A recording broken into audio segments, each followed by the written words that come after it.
بسم اللہ الرحمن الرحیم۔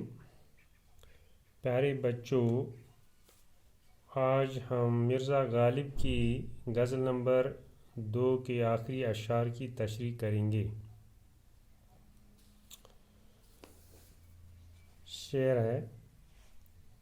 ہے کچھ ایسی ہی بات جو چپ ہوں، ورنہ کیا بات کر نہیں آتی۔ کر نہیں آتی یعنی کرنی نہیں آتی۔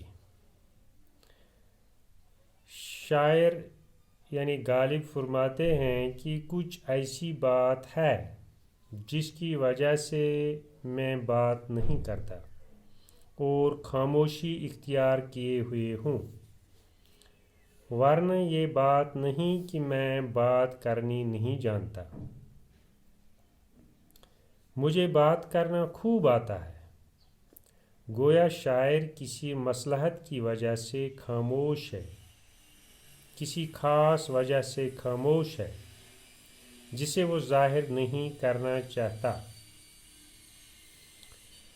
دوسرا شعر ہے، مرتے ہیں آرزو میں مرنے کی، موت آتی ہے پر نہیں آتی۔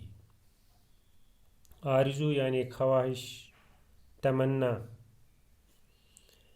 غالب یہاں فرماتے ہیں کہ میری شدید خواہش ہے کہ راس نہ آنے والی اس زندگی سے نجات مل جائے اور موت آ جائے۔ وہ موت کی تمنا کرتا ہے، لیکن میری یہ خواہش بھی پوری نہیں ہوئی۔ اس خواہش کے پورا ہونے کی فکر میں اس قدر اذیت اور تکلیف سے گزرتا ہوں جو موت کی اذیت سے کسی قدر کم نہیں ہے۔ گویا میں مر جانے کی آرزو میں موت کی اذیت سے گزرتا ہوں اور اس طرح میں بار بار مرتا رہتا ہوں۔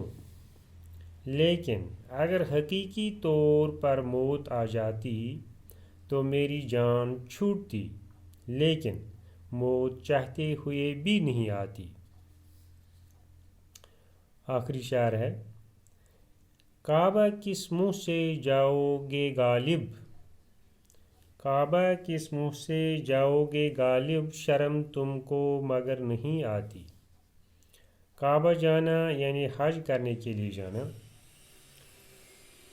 یہاں غالب فرماتے ہیں، غالب اپنے آپ سے مخاطب ہو کر طنزیہ لہجے میں کہتے ہیں کہ تم نے تو اپنی ساری عمر گناہوں میں گزار دی اور اب حج کرنے چلے ہو،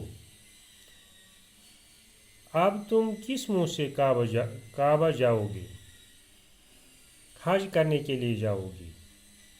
کیا تمہیں اپنے اعمال بد دیکھ کر شرم نہیں آتی؟ کیا منہ لے کر خدا کے گھر جاؤ گے؟ گویا اگر تمہیں شرم ہوتی تو تم وہاں جانے سے کتراتے، خوف کھاتے، لیکن ظاہر ہے کہ تم بے شرم ہو اور تمہیں اپنے گناہوں پر کوئی ندامت نہیں ہے اور بے شرم ہو کر حج کرنے چلے ہو۔ اللہ حافظ۔